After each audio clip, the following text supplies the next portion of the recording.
आंतरराष्ट्रीय कथाकार व भविष्यवक्ता महामंडलेश्वर मुक्तानंद गिरी बापूजी महाराज यांच्या विरोधात पसरवण्यात आलेल्या कथित चुकीच्या व दिशाभूल करणाऱ्या माहितीच्या निषेधार्थ गुरुवार दिनांक 9 एप्रिल 2024 रोजी संत संमेलन उत्साहात पार पडले। छत्रपती संभाजीनगर जिल्ह्यातील जेहूर मुंगसापूर येथील ब्रह्मर्षी जनार्दन स्वामी नामसाधना आश्रमाच्या व्यास सत्संग भवन हॉलमध्ये आयोजित या कार्यक्रमात विविध भागातून आलेल्या साधू संतांनी मोठ्या संख्येने सहभाग घेतला। यावेळी उपस्थित संतांनी एकमुखाने बापूजी महाराजांवरील सर्व आरोप फेटाळून लावत त्यांना ठाम पाठिंबा जाहीर केलाय। हे आरोप पूर्णपणे निराधार असून समाजात संभ्रम निर्माण करण्याचा हा जाणीवपूर्वक प्रयत्न आहे असे मत संतांनी व्यक्त केले। तसेच अप्रमाणित माहितीवर विश्वास ठेवू नये असे आवाहनही त्यांनी समाजाला केले। कार्यक्रमात बोलताना बापूजी महाराजांनीही आपल्या विरोधातील सर्व आरोप नाकारले। आमची प्रतिमा मलिन करण्यासाठी हेतू पुरस्सर चुकीची माहिती पसरवली जात आहे असे त्यांनी स्पष्ट केले। यावेळी त्यांनी उपस्थित संत आणि भाविकांचे आभार मानत सनातन संस्कृती जपण्याचे महत्त्व अधोरेखित केले। संस्कार टिकवा, गुरु व माता पित्यांचा सन्मान करा आणि पर्यावरण रक्षणासाठी प्रत्येकाने किमान 2 वृक्ष लागवड करावी असे आवाहन त्यांनी केले। दरम्यान भाविकांनी बापूजी महाराजांनी रुग्णसेवा पुन्हा सुरू करावी अशी मागणी केली। अनेक रुग्णांना औषध उपचारांची गरज असून लवकर सेवा सुरू व्हावी अशी अपेक्षा व्यक्त करण्यात आली आहे। तसेच बापूजींचा दरबारही पुन्हा सुरू करण्याची मागणी करण्यात आली आहे। या संत संमेलनातून बापूजी महाराजांच्या समर्थनार्थ साधू संतांची एकजूट स्पष्टपणे दिसून आली। कार्यक्रमानंतर हजारो भाविकांसाठी महाप्रसादाची व्यवस्था करण्यात आली होती। कारण नसताना सगळ्यात जुना आणि चांगला धर्म नित्यच बदनाम केला जातो। आपण त्या भारतामध्ये राहतो ज्या भारतामध्ये नाव सुद्धा असं ठेवलं जातं की त्या नावामध्ये काहीतरी अर्थ असतो। जसं भारत नावात सुद्धा अर्थ आहे, आर्यावर्त नावात सुद्धा अर्थ आहे, हिंदू शब्दात सुद्धा मोठी व्याख्या आहे। सनातन धर्म आपण म्हणतो, त्या सनातन म्हणजे व्हेरी व्हेरी एन्शियंट, सगळ्यात जो जुना आहे, पुरातन आहे, तो धर्म म्हणजे सनातन।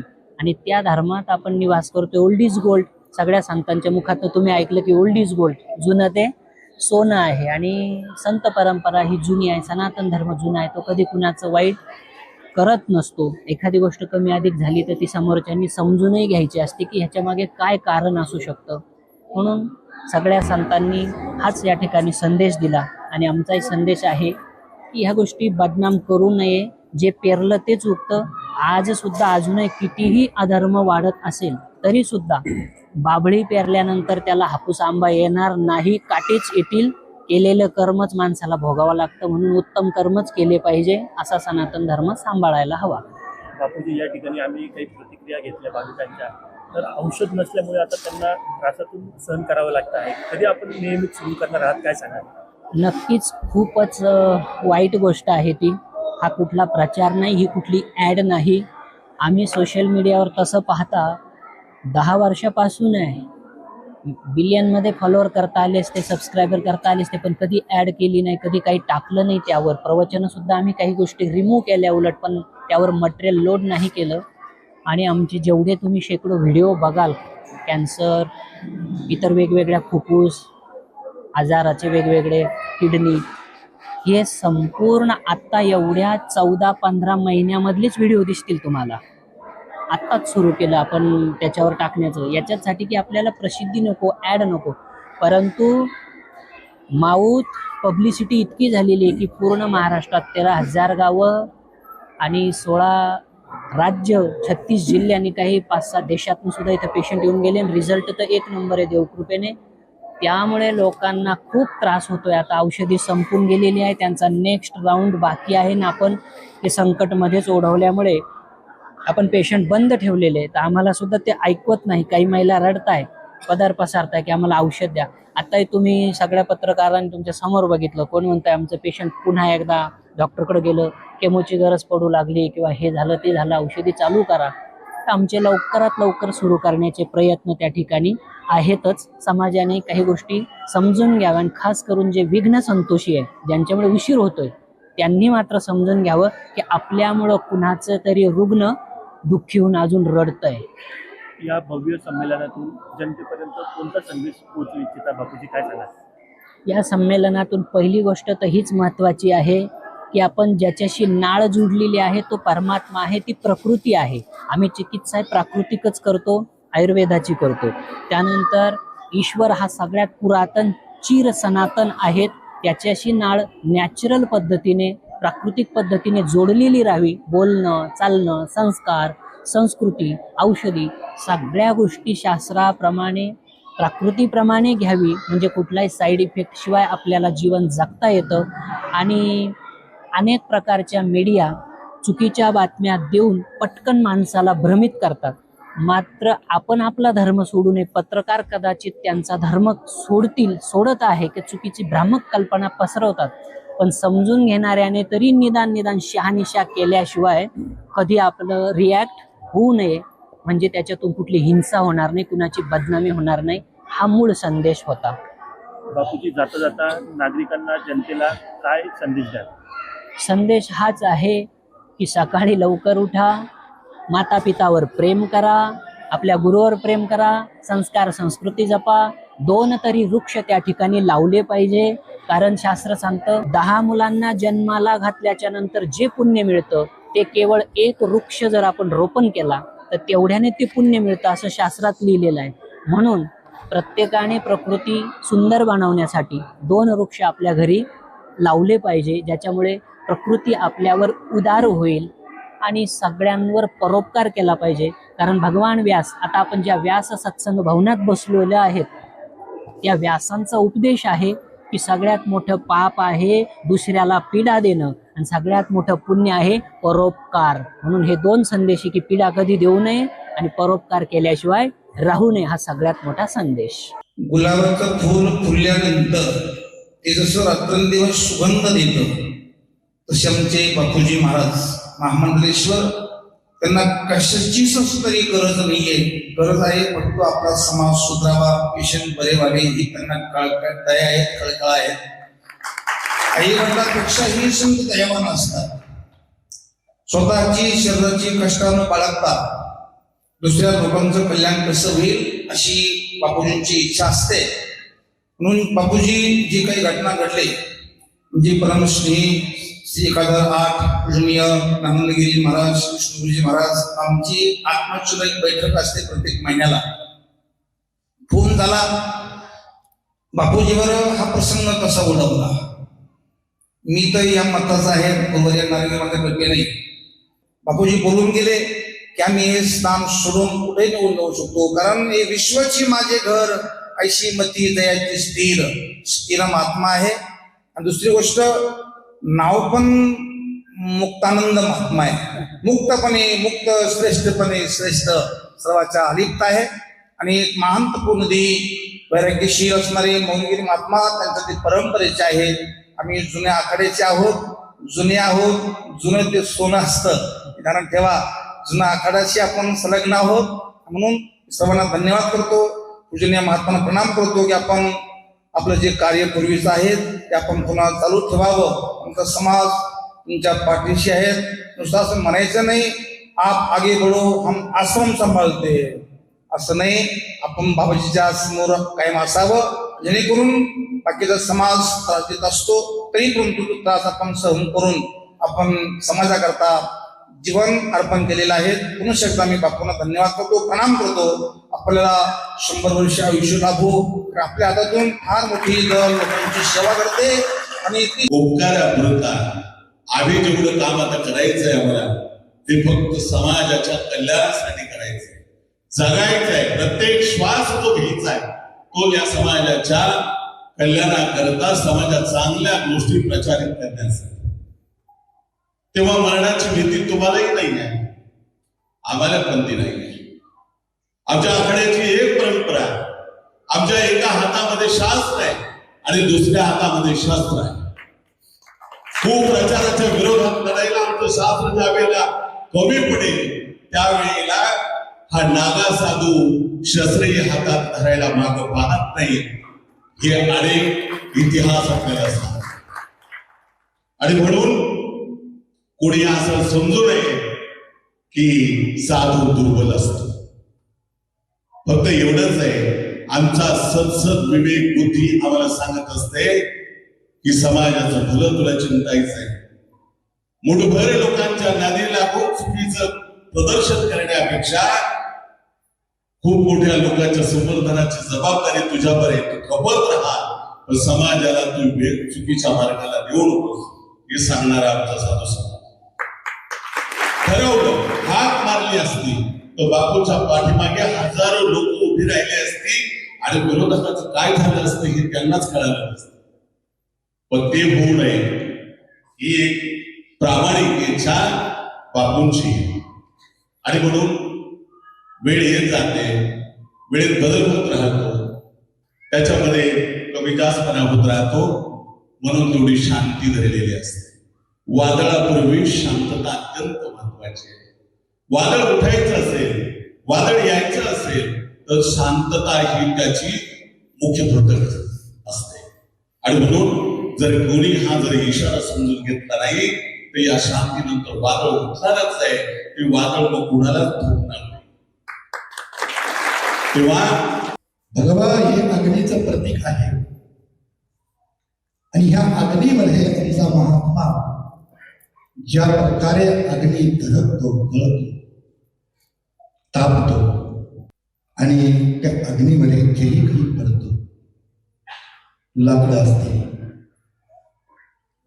इंधन असेल, अनेक जेही असेल, ते ज्या प्रकारे ते जळतं ना, तसं आमचा संन्यासी ह्या कपड्यामध्ये धडकतोय, तापतोय. याचा अर्थ तो तपस्या करतोय. महान तपस्वी असे असणारे, कारण ह्या भगव्याला जगद्गुरु शंकराचार्यांनाच नव्हे तर आमचे बौद्ध आचार्यांनी सुद्धा फार मोठं महत्व दिलेलं आहे. काषाय वस्त्र, गेरवा वस्त्र, आणि त्या वस्त्राचा कुठंतरी अपमान होतो. त्याला जाळण्यात येते, फोटो जाळण्यात येत आहे. फार दुःखाची स्थिती आहे, फार मोठी विडंबना आहे. धर्मावर असं म्हणावं लागेल फार मोठे संकट आहे. आणि अशा वेळेस आपल्याला सर्वांना एकत्र काही कारण नसताना एक क्षुल्लक कारण आहे. एक शेतकरी पपई विकतोय. स्वामीजींना त्यांना समजावून सांगितलं की या ठिकाणी तुमच्या फळामधून पॉयझन होत आहेत, अशा बऱ्याचशा शिकायत आल्या. परंतु मनुष्य हा लालची आहे. लालच एवढी मोठी आहे की धर्माच्या ठिकाणी अधर्म करायला सुद्धा तो भागत नाही. आणि तसा हा या ठिकाणी प्रकार घडला. महाराजांनी सांगितल्याप्रमाणे त्यांनी ऐकायला पाहिजे होतं, थांबायला पाहिजे होतं, पण दुर्दैवाला ते थांबले नाही. उलट प्रतिकार त्या गोष्टीचा केला.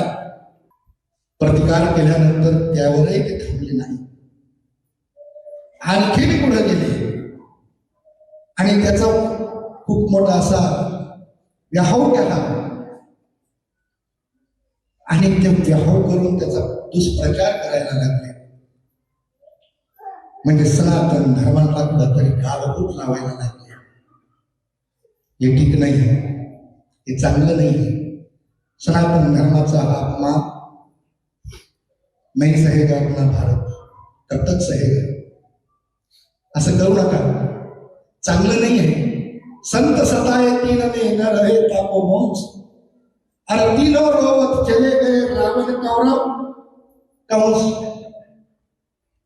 का साधूचा छळ करता है, का साधूला त्रास देता है. त्या साधूने तुमचं काय बिघडवलंय. विनंती फक्त केली की तुम्ही असं करू नका. आणि तुम्ही त्याचा मोठा व्यामोह करून त्यांना बदनाम करताय, सनातन धर्माला बदनाम करताय, जगद्गुरु शंकराचार्यांच्या परंपरेला बदनाम करताय. कशासाठी, काय तुम्हाला लाभ होणार आहे, त्यापासून काय साध्य होणार आहे. ज्या भगव्याचा तुम्ही अपमान करताय ना, तोच भगव तुमच्या दसक्रियाच्या वेळेस आहे ना, त्या ठिकाणी लावा लागतो. त्याच्याशिवाय तुमची सुद्धा मुक्ती होत नाही. सुरुवातीपासून शेवटपर्यंत घटनाक्रम आपल्यासमोर ठेवलेला आहे. प्रयासही काय झालंय तुमचं बऱ्यापैकी लक्षात आलं असेल आणि कशाचा प्रचार केला गेला ही गोष्टी तुमच्या लक्षात आली असेल. एकच म्हणेन, महाराज तुझा साक्ष आहे. न्यायाभिक्रमणा श्रुती प्रत्यवायोन विद्यते स्वल्पमभ्यस्य धर्मस्य कायते महतो. सत्कर्म थोडं जरी असेल ना तरीही ते वाया जात नाही आणि त्याचं उलट फळही कधी मिळत नाही. ह्या विश्वासावर आम्ही जगणारी माणसं आहोत. आम्हाला माहितीये whole and soul power of universe, विश्वाची सर्वोच्च शक्ती जी परमात्मा शक्ती आहे ती आपल्या पाठीशी आहे. मी तुमच्या भरोश्यावर जीवन नाही जगत, मी तिच्या भरोश्यावर जीवन जगतो. जे काय मी करतो ते तिच्या आदेशाने करतो. त्यामुळे तुम्ही त्या सत्कर्मात कितीही वेळ जाण्याचा प्रयत्न केला तरी सत्कर्म आम्ही सोडा असं मला वाटतं अजिबात नाही. कारण करणारा तो आहे, तो तुम्हालाही सद्बुद्धी देवो. बापूजींनी आता जे पेशंट बंद केलेले आहेत त्यामध्ये नुकसान बापूजींचं नाहीये, आपलं सगळ्यांचं नुकसान आहे. प्रत्येकाला काही ना काही शारीरिक व्याधी असतात, मानसिक व्याधी असतात आणि त्या व्याधी घेऊन लोक धावत येतात, हजारो किलोमीटरचा प्रवास करून येतात. आणि आज ते लोक दुःखी असतील की जे आज अंतरुणावर खेळलेले आहेत. आशा होती की आपण बापूजींकडे जाऊ आणि आपला आजार ठीक करून घेऊ, त्यांनाही येता आलं नाही. हे नुकसान त्यांचं आहे पण ते सगळ्यांचं आहे. वेळ खूप झालेला आहे आणि आमच्या लोकांना बोलायला आलं तर किती वेळ बोलता येईल, पण वेळेचं भान ठेवून बापूजींच्या या कार्यामध्ये आपण सर्वजण बापूजींच्या सोबत आहोत. अर्थातच बापूजींना जेही काही संकट असेल त्या संकटामध्ये आपण सगळ्या पद्धतीने बापूजींच्या सोबत राहू आणि भविष्यामध्ये हे एकच संकट आहे असं समजून आपण राहायचं नाहीये. भविष्यामध्ये असे किती काही संकट उद्भवू शकतात, पण आता सावधगिरीने आपण आपलं पाऊल ठेवणं गरजेचं असतं. सुरुवातीला जे पसायदानाची मूवी म्हटली की ज्या व्यक्तींच्या मनामध्ये वाईट भावना असतील, खळपणा असेल, भगवंताने त्यांना सद्बुद्धी देऊ आणि त्यांचाही तो वाईट भाव त्यांच्या मनातून निघून जावं. आता ते आपण व्हिडिओ बघितले त्यामध्ये तर ती व्यक्ती एकदम व्यवस्थित आहे. त्यामुळे प्रत्येकाला पाहिल्यानंतर खरं कळत असतं. अगोदर पसरवणं आपल्या हातात असतं. मीडियावाल्यांना आम्ही बापूजी बोलले तुम्हाला नाराज आहे, पण ते तुमच्यावर खरंच नाराज नाहीये. सुरुवातीला तुम्हाला जसं मिळालं तसं तुम्ही पोहोचले आणि आताही तुम्ही चांगली बातमी चांगल्या पद्धतीने पसरवणार आहात, पसरवलीही पाहिजे. सर्व साधू समाज आणि या ठिकाणी या बापूंवरती प्रेम करणारे, पूज्य बापूंवरती प्रेम करणारा सर्व समाज या ठिकाणी उपस्थित आहे. साधू संतांचं जे कार्य आहे, मूळ संतांनी सांगितलेलं आहे की भूताची हे दया भांडवल संता आपुली ममता नाही देई. जे का रंजली गांजली त्याशी म्हणी जो आपुली तुमची साधू प्रवा देवीची जाणावा. तुमचं आमचं सर्वांचं हित करणारे या जगतामध्ये संत आहेत. तुकाराम महाराज सकारात्मक सांगतात, तेच माझे हित करीती सकळ जेणे हा गोपाळ कृपा करू. आमचं हित करणारे साधू संतच आहे की आमचं वाईट होईल असं कधी त्यांची आणि ज्ञानोबारांची विश्व प्रार्थना आहे. किंबहुना सर्व सुखी पूर्ण होणी ही लोकी भजी जो आधी पुरुषी अखंडित. ज्ञानोबारांनी सांगितलं सर्वांचं कल्याण अवघाची संसार सुखाचा करील आनंदी भरीन तिन्ही लोक. पण तिन्ही लोकांचं कल्याण इच्छिणारे सर्व समाजाला सुखी करणारे साधू संत आहेत. या परिसरामध्ये सद्गुरू जनार्दन स्वामी महाराज, या भागामध्ये आपण सर्व जनार्दन स्वामी महाराजांची भक्त आहोत. केवळ मार्गरी संप्रदाय जरी असला तरी संप्रदायातील जनार्दन स्वामी महाराजांची सेवा करणारे अनुयायी भरपूर आहे. आणि मग ज्या आश्रमामध्ये समाजाच्या हिताचं कार्य चाललं तर त्या ठिकाणी समाजाला त्रासदायक कार्य होईल कसं, ही पहिली या ठिकाणी शंका आहे.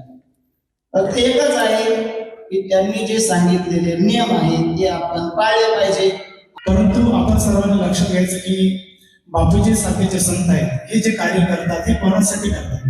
बापूला स्वतःसाठी काही करायचं बाकी आहे का? ते स्वतःसाठी काही करतात का?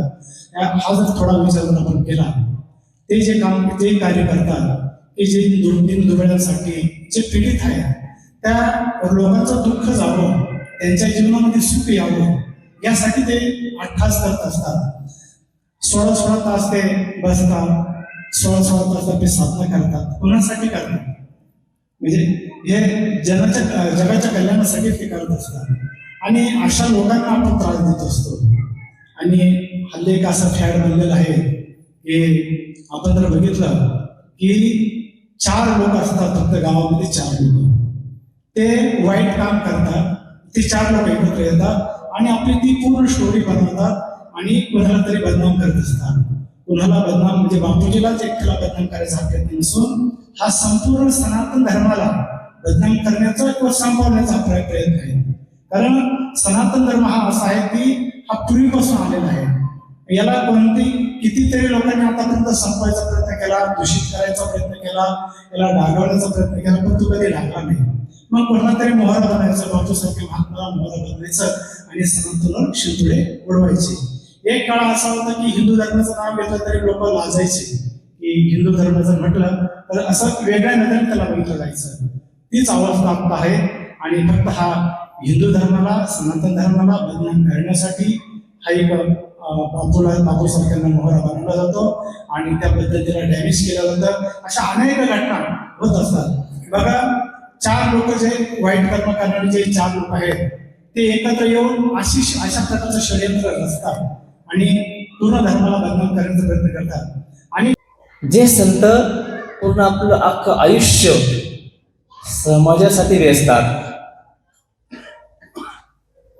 त्या सर्वच संतांच्या जीवनामध्ये समाजाने त्यांना परत काय दिले आठवतं तुम्हाला? दुःख आणि दुःखच दिले. बापूजी संत ज्ञानेश्वरांच्या बाबतीतही हीच गोष्ट झाली. संत तुकोबारायांच्या बाबतीतही हीच गोष्ट झाली. त्यात तुम्ही काही अपवाद नाही. अपेक्षाही नाही की समाजाने आम्हाला खूप काही द्यावं, परंतु म्हणतात ना, भगवान शंकराला जशी फुलं चढतात ना तसे काटेही चढतात. काटेरी एक फळ चढत धोत्र्याचं माहिती तुम्हाला, ते अतिशय विषारी असतं तरीही भगवंताला चढवलं जातं. पण आपण अपेक्षा ठेवली पाहिजे की समाजाकडून आपल्याला फुलंही भेटतील, काठेही भेटतील. आम्ही दोघांचे आनंद स्वीकार करतो. त्यातले बापूजी तुम्ही आहात. असो, या घटनेने खचून न जाता आपला जो देश सेवेचा, समाज सेवेचा वसा आपण घेतलेला आहे तो निरंतर आपण चालू ठेवावा. या घटना जीवनामध्ये घडत असतात. काय झालं प्रास्ताविक बाबू सांगणारच आहेत, पण तुम्ही एवढंच बोलेल की झाल्या घटनांकडं, कारण हा मायामय संसार आहे, स्वप्नवत आहे असं आम्ही वेदांतात शिकलोय. त्याला स्वप्नवत समजून. ब्युरो रिपोर्ट, नाशिक लोकशाही न्यूज, नाशिक.